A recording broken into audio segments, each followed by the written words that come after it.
Davidson Hang, welcome to the Orgasmic Lifestyle Podcast. Thank you so much for taking part in this interview today. Just checking the microphone. Okay, let me start that again. Davidson Hang, welcome to the Orgasmic Lifestyle Podcast.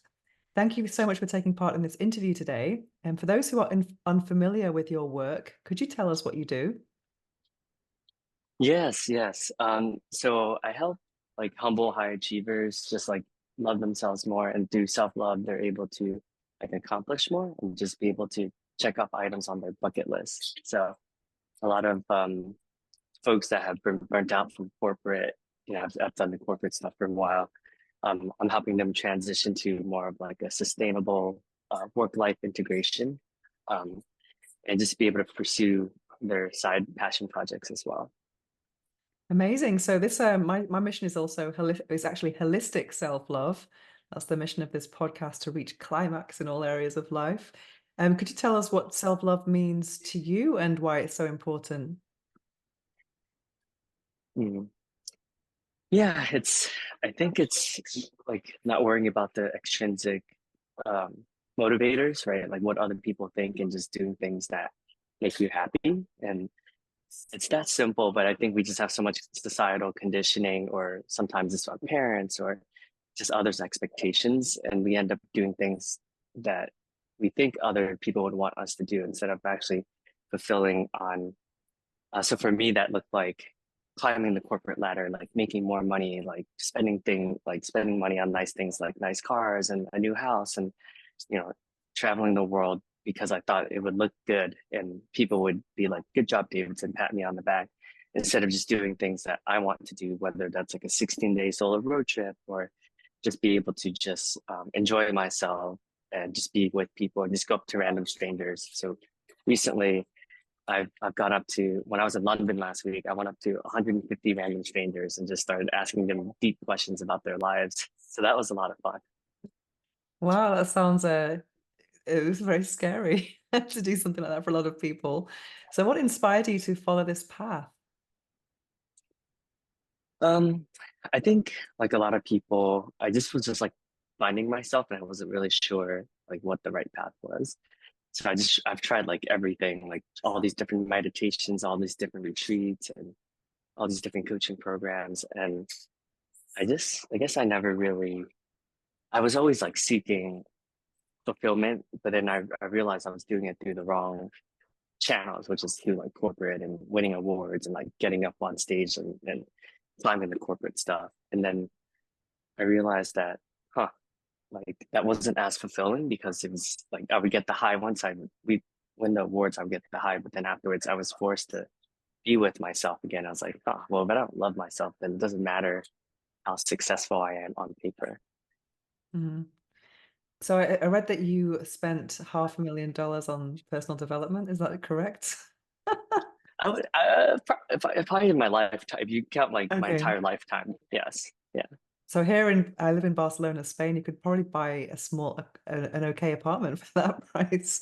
I'm wondering, what do you think were the best and the worst investments, without naming names, of course, if they're in the bad Mhm. side, but what do you think were the Yeah. best investments in your things you wouldn't do Hmm. again?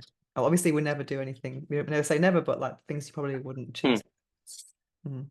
Yeah. I think I'm generally like a very optimistic person. So even the ones that I didn't get as much ROI from a traditional sense, like I learned a lot about myself and what I didn't like. So I Mhm. feel like that's like equally as important. If I was to choose, I would say Landmark has been pretty eye-opening. I don't know if you've heard of Landmark, but it's like No, pretty no. well known. I think Werner Erhard is the guy who like started that. He's like, I guess you can call him like a guru, like in the space where people like basically worship the land he walks on. Like he's just like a very intelligent guy. And so Landmark has been super helpful. And what I is mean, it I think, exactly? oh, How did it help you? it's hard to describe it. It's hard. I guess the goal of it is it's to get you to nothing. Mm, So the framework is that we all have blind spots, mm, and allows us to make amends with our past. And then because we're making amends with our past, we're able to have an empty blank slate, so we can create from a blank canvas versus the conditioning and the all the drama or all the baggage that we've had that's throughout life. Wow. So we hear the term life coach very often. Here in Barcelona, where I live, there are so many life coaches. Um, so I'm still not sure what the term actually means. What is a life coach, and what is your Yeah, approach to life coaching? yeah, that's a good question. I think everyone's different, and people depending on the stage in life, right? So I've hired maybe like 30 coaches in my lifetime, and some of those are therapists, and some of them are come from more traditional like backgrounds or they have like a psychology background. Um, it's tough to say because every person's different, right? Some clients, it's like, yeah, I want to find the love of my life, and usually those clients come from they were like domestically abused by their step parents or whatever it is, right? So I help a lot of people heal a lot of their like past traumas, and then I help a lot of orphans and people that grew up in the foster community, like that were adopted. So a lot of like in the US, there was a time in the 90s and and late 80s where there were a lot of Koreans that were adopted by like American parents. So they have a lot of identity crises. So they'll often come to me to help kind of sort out their identity and just figure out like what they want to do. So it's hard to answer because I do think every person's different, Mhm. but it revolves around like some element of self-love and uh, compassion and acceptance is it's like the bottom theme amongst all of it. Okay.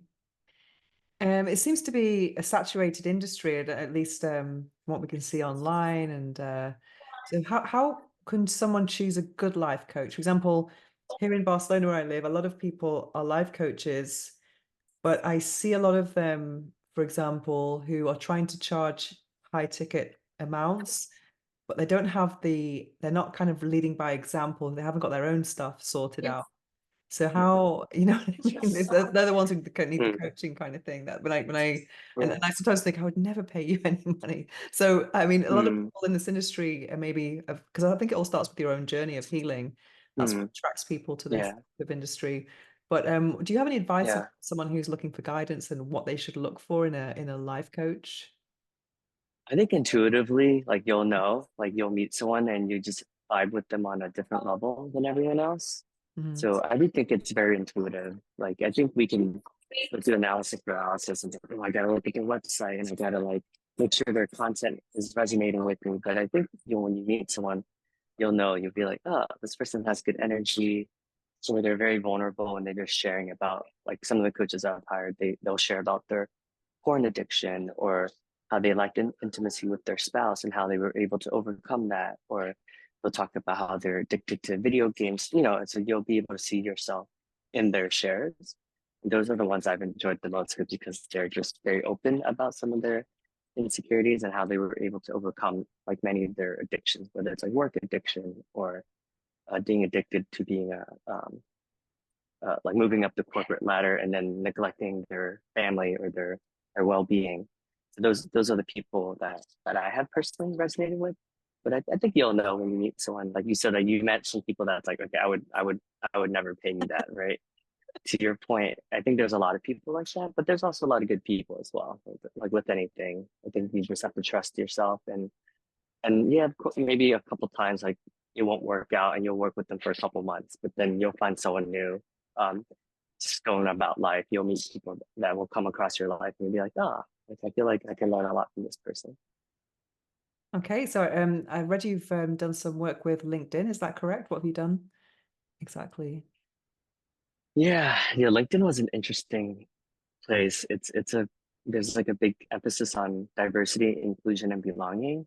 Mhm. So some of the most memorable things that I've like was like a lot of the panel discussions. So a lot of Asian Americans, like we struggle with a lot of the identity crisis where our parents and our cultural values are more from like the Eastern philosophy, but then obviously like we live in America where the individual is often celebrated.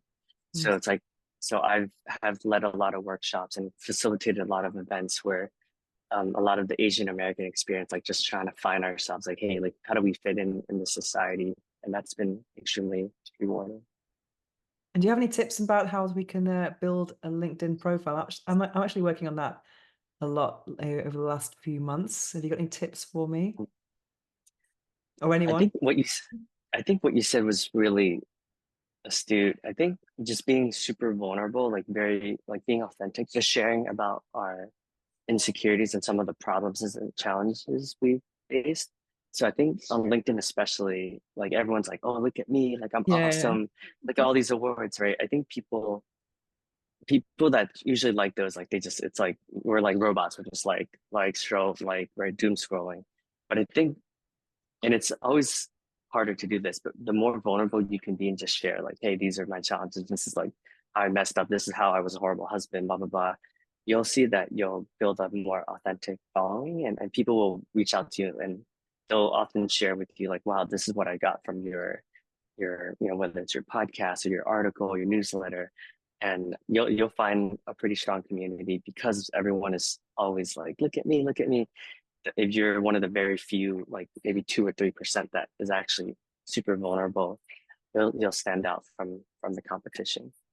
Because the way I see it, because I was actually having some mentorship from a content strategy person, and he was saying LinkedIn, thought leadership, Instagram lifestyle. And I kind of like that distinction actually, because I can see Mm, in the content I want to make what goes on which space, and some of that mm, content can go on both. Um, yeah. mm, what's I, he? I don't necessarily agree with that. I do think that it can be universal across all platforms. I think there's all these memes and jokes where it's like there's like the Facebook, like there's like the Yeah. same picture of yourself, but then the 7 different platforms, right?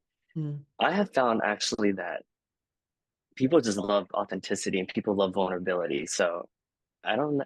And you would think LinkedIn would be the last person that you would be place that you would talk about, like, a lot of the topics that you're talking about, like you would think LinkedIn would almost be like the last, but they're probably the people that need that the most because that's like they're like the stuffy corporate, like wearing a suit and tie, like, and I think they would benefit most from your type of content because they're just super stressed out and they're just like always on the go and always trying to build the next company, like trying to get promoted.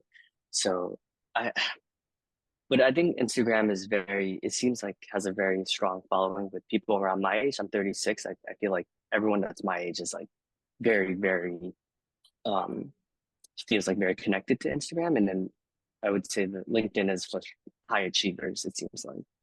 okay, that's interesting. So I think for me, it's more. I would say the connections on LinkedIn are more kind of real than the ones on Instagram because there could Mm, be a professional interest to be in mm, contact a lot of the time. So even though it's less, I think mm. each follower has maybe higher quality of what the kind of collaborations can emerge from those connections.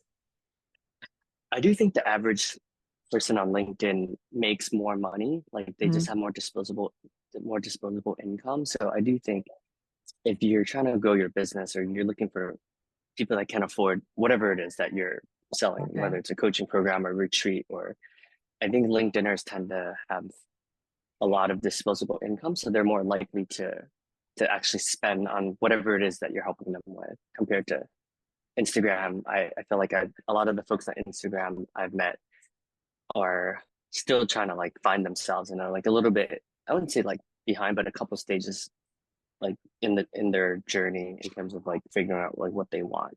Or that's just I hate to generalize like that, but Mm. I do think that's what it seems like based on my interactions with both communities. Mm. I do love myself vulnerability on LinkedIn because I find it's a lot of it is all about status and achievements, a lot of the content. But I saw there's a girl I know Yeah. who's actually one of the most successful public speakers here in Spain, and she was giving a free workshop and 10 people signed up and no one came and she actually shared it on LinkedIn and I thought it was so cool. She turned it into a really cool post that was highly engaging and it was just Mm, showing the balls of being mm. able to share failure. I think that's something that people like.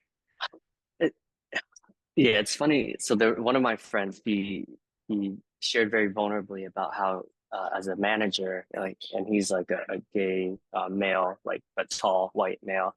He was just talking very vulnerably about like one of his employees went up to him and was like, hey, like, I only got like a $5,000 raise. Like, what do you suggest I should do? And he just shared like you should leave because honestly, like the amount of work and dedication you put into this organization, like I feel like we're doing you a disjustice with that slap in the face. And that went absolutely viral. Like he like I think before his most posts were getting like 100 comments or something. Like that one got like 8,000 comments. So like overnight, and it was like very simple. It was just simple. He was just sharing like, hey, if you feel like you're not underappreciated, and you feel like your company's like slapping you with this 2-3% raises, and you're afraid to take that leap of faith and go for something else, like I'm here to get your permission that it's okay to do that. And it's like a very simple message, but for whatever reason, it touched the nerve and it went like absolutely viral. And why do you think it worked so well? What nerve did it I think, touch? I think, I think to your point, like, I do think LinkedIn still is very like status driven, right? It's Mm, like, look at me, like I make a lot of money now, right? It's like sort of like that's like kind of, or so I do think the 1% where people can actually like share about, hey, like this is like a very vulnerable moment for me. And he was able to add value, right? At the end of the day, it's about adding value. mm, But the way he delivered it, like it was clear that he just wanted the best for his employee. And it was, and most people on LinkedIn, like they wouldn't share that because they would be like, oh, is my company going to like slap me on my like you just like corporate is still very much like, hey, you have to like stay mm, between the lines. You can't, and that's one of the reasons why I started my own company, because I would interview all these like Asian executives and they would be like, good for you for like raising this awareness and consciousness and like talking about these issues that no one else is talking about. I would never be able to do that, but I'll support you in doing that. So I mm. left because I had my hands slapped enough times. And even at LinkedIn, honestly, like, which is, I would say, like a pretty woke like culture in terms of they're very progressive in terms of like different types of, yeah, I would say LinkedIn is, out of all the companies I've worked at, which is probably like 30 different companies, is probably the most progressive.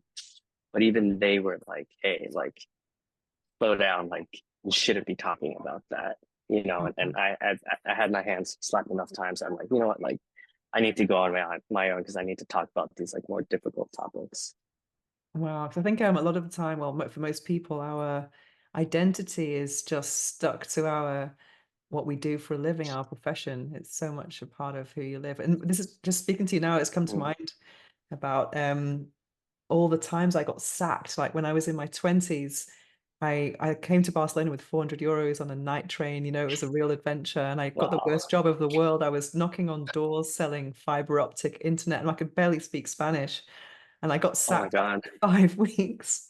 I mean, I laugh now, but it wasn't funny. I was eating once a day. And then I Mm. kind of got another job on a help desk for General Electric on the French team. And that I got sacked there as well. And then I got a job as a export assistant, which I loved because I really wanted to get into exports.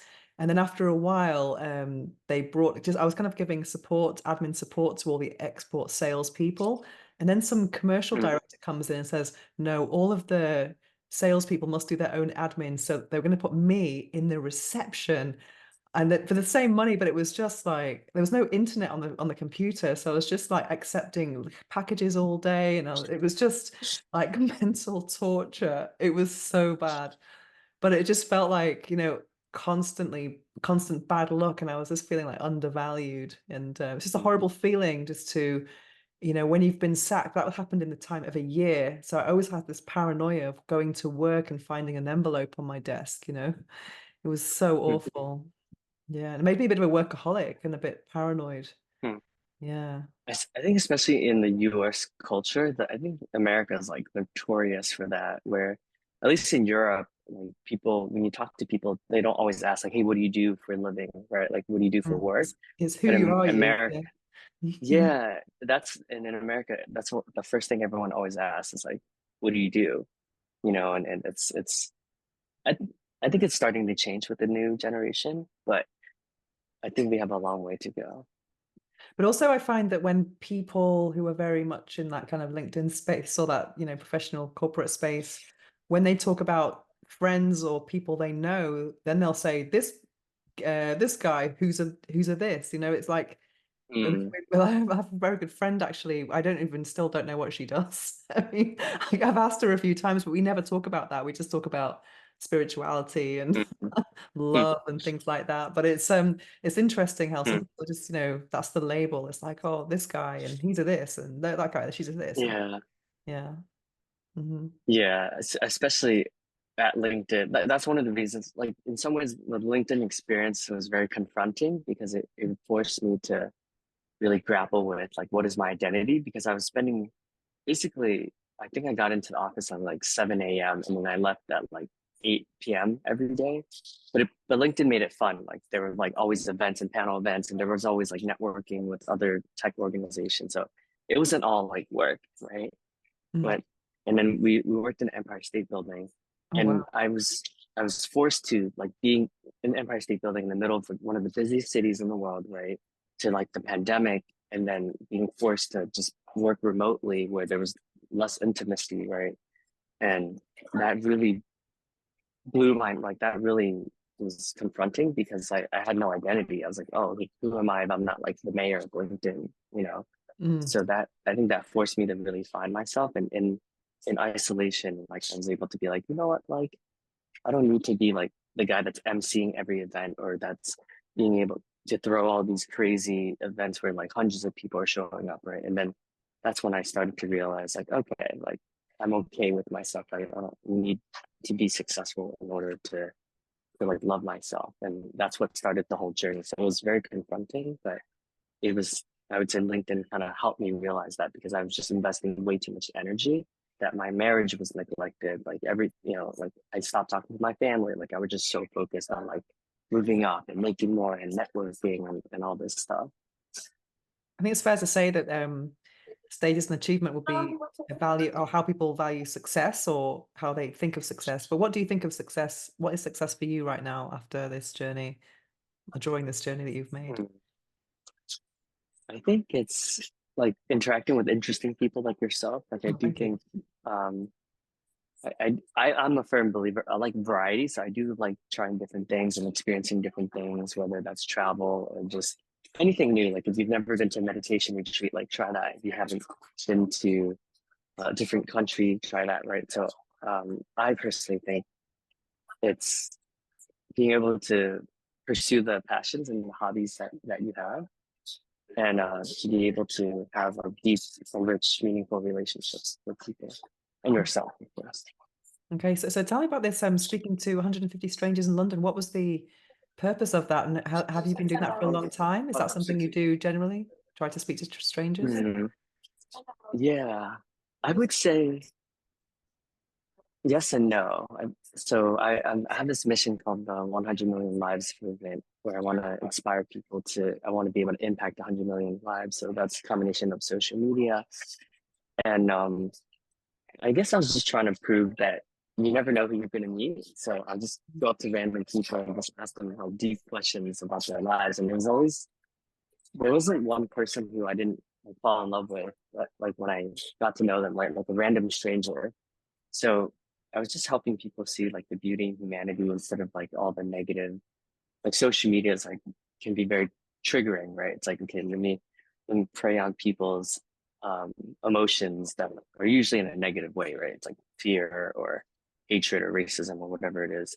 So I wanted to portray like a more like I wanted people to look at social media and feel uplifted and feel inspired instead of feel like some sort of negative energy. So that was the purpose of that. Amazing. Yeah, it's interesting how we can have a depth when with someone you don't really know. It's yeah. Yeah. I have a socialized group here in Barcelona called Barcelona Conscious Connections, and we have dinners and we have these icebreaker questions on the table to kind of, so we're not talking about what do you do, how long have you been here, Yeah. so they're quite deep. One of the Mm. most successful conversations we had lately was, what was the last thing you gave up? I thought that was a really cool question. That had a lot of interest. Oh, One of them was talking about a toxic relationship. I gave up wearing makeup. So it was really deep. What about you? What was the mm. last thing you gave up? Mm. Yeah. So you just reminded me of something. That was so I crowdsourced a lot of the questions from my community. I'll be like, Wow. hey, I'm in, City Hall today, or I'm in Wall Street today, like what should I ask people, right? Or in that case, I'm in London, like what should I ask random people, random Londoners? And so that yeah, that same question that you asked did get like a lot of good responses. For me, oof, uh, I would say like giving up, like knowing, like Mm. having someone, having read so many books, listened to so many podcasts, so many gurus. I feel like it's sometimes hard for me to give up like knowledge to just Okay. be with someone and to start fresh instead of like the stuff that I've learned from whatever training I've done. That's been very difficult for me. Mhm. Okay, so you say you help humble high achievers conquer their imposter syndrome. When I see that phrase, I think about, do high achievers really have imposter syndrome?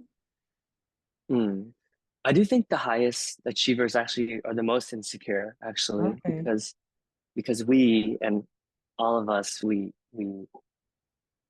need achievement in order to feel respected, to feel wanted.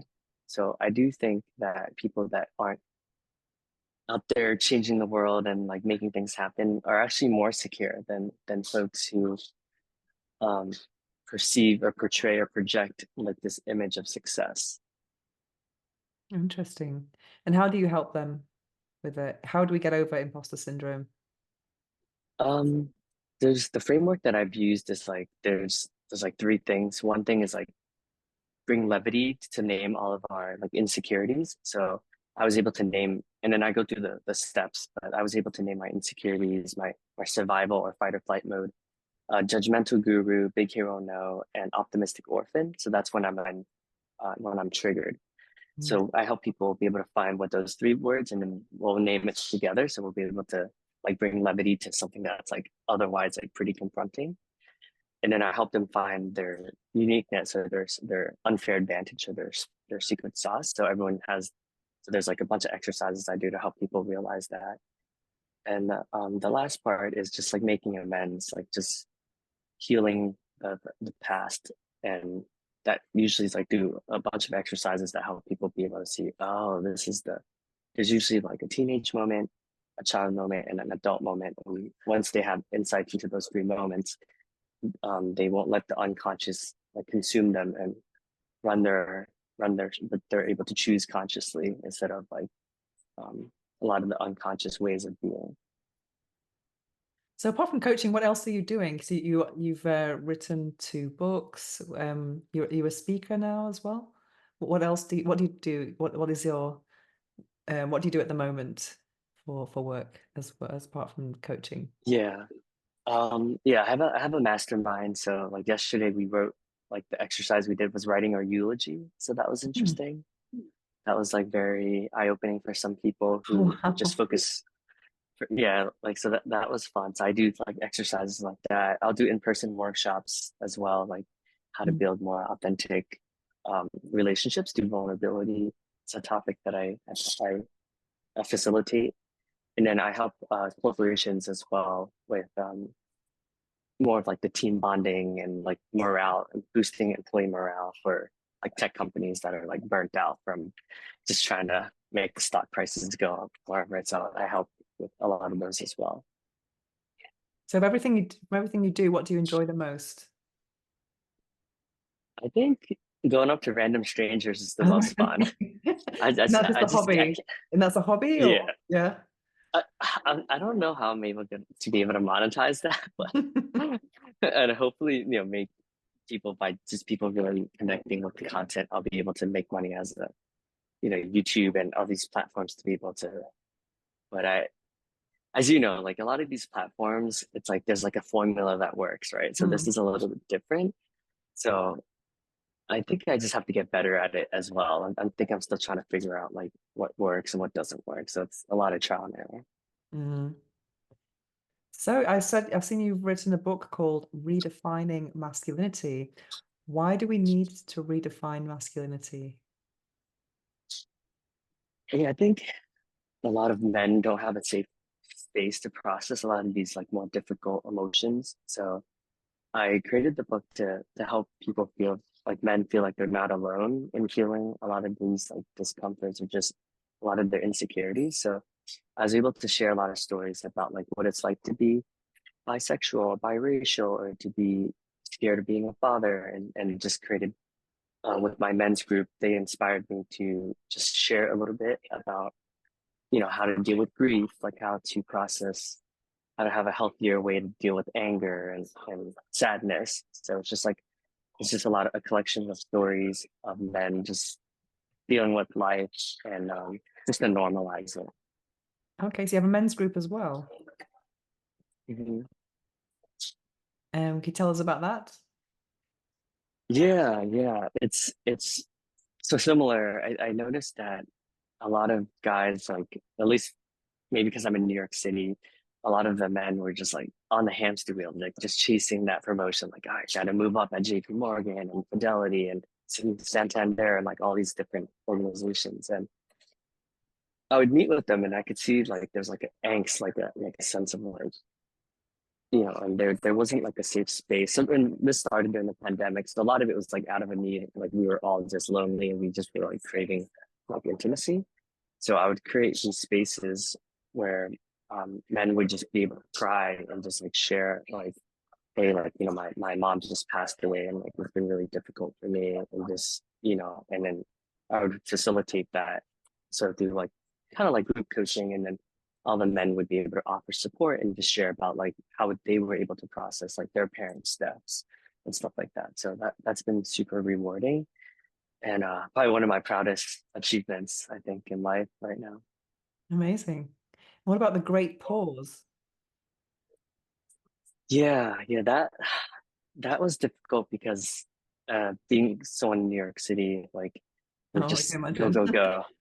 Yeah. So the pause was in relation to like the pandemic and like, okay, let's slow Mm, down, be with ourselves, and then like grow our spiritual practice. And how can we be able to reflect and use introspection to learn and grow from this experience instead of relating to it as like a traumatic event. I mean, it still is traumatic, right? Like not to downplay that, but how can we use this as an opportunity to be a little bit more intentional moving forward instead of just like grinding all the time, just like going after the next paycheck or the next commission check. great. So I ask all of my guests, what's the book that changed your life? You've read so many books. Is it 600 books or something? Yeah, I know, a little too much. I saw the I picture really, on your website because you've got two books that I've read, that Letting Go and The Eight Rules of Love. I saw Jay Shetty aw, last year in yeah. Boston. I really love that book actually. It was a good book. And Letting Go, I love that. Mhm. I I do. I would say, have you read Shoe Dog before? Shoe Dog. Yeah, No, the founder of Nike. no, I think It, I've heard of that one. I think someone else has mentioned it. I didn't know the name of it, but I think it rings a it bell. it's a story about like self-discovery and just like finding yourself, Mm. and how he was able to he was very open about his insecurities, and how he would go to Japan and he would sit on a boardroom in front of these bank executives, and how he was able to get the licensing agreement to sell like Japanese shoes. But I just loved like the vulnerability and just like he would just share stories about how he was like surfing Hawaii and just like it was a very like um the hero's journey, right? It was like very much like the hero's journey, but it was just interesting to see someone who's that public of a figure, like the CEO of Nike, be so open and so honest about the 100 ways of when he failed and all the insecurities. So it's like kind of like I like how you're able to go really deep into his mind, and it was like you're living it with him while you're Oh, reading the book. Yeah, any other gurus that you appreciate a lot, or in the personal I development like space? I like Ram Dass, or well, Wayne Yeah, Dyer. I would say Wayne Dyer is probably yeah, my favorite. He's really mhm, good. mhm, definitely. What are you reading at the moment? So this is funny. I think this is like the first time this year was like I think the first year where I'm not reading a ton, Okay. which is nice. I think I finally realized like let me just chill out and just be with my wife instead of trying to like have to get better every second of my life. Mm. I think the last book I read was oh, this is funny because it's like the opposite of what I'm saying. It's like Russell Brunson. Have you heard of him? Yeah, yeah. Yeah. So I've read like Russell Brunson's books. His three books were the last three books I read this year. I think earlier in January and early February. And any of those genres that you like? You like relationships as well, I imagine, if you like the Eight Rules of Love. I love biographies. I've read probably 100 biographies now. Mhm. Yeah, I love biographies too. I just love dedication to an idea and then seeing how the Mm. growth. Yeah, it's amazing. Do you have any phrase or quote or affirmation that you live by? Mm. Uh, I would say, I mean, this sounds corny, but I think it's like until we like love ourselves, like nothing else matters. So I would say like self-acceptance is like the first step in the path of enlightenment. That's a good thing to live by, definitely. So what's next for you then? Yeah. What's your next goal? Um, it's funny because people have been asking me a lot about like LinkedIn thought leadership. So Mhm. I'm in the process of recording a course on like how to communicate more authentically on LinkedIn and just building um and by doing that you'll be able to have a lot more career opportunities and you'll be able to meet like very interesting people. So that's going to be like $100 like low ticket course, and I'm just gonna like just share everything I've learned from how I was able to grow my LinkedIn following and just like do some of the mistakes I've made and do sharing like what didn't work. Hopefully Mhm. people will find it to be funny, and then people will also be able to be inspired to post more often and just post um, more openly and share more openly about themselves and what they're going through. Yeah, I think I'm gonna try after speaking to you to get more vulnerable in my postings. Let's see how it goes. Yeah. So how can people find you? Where can people find you?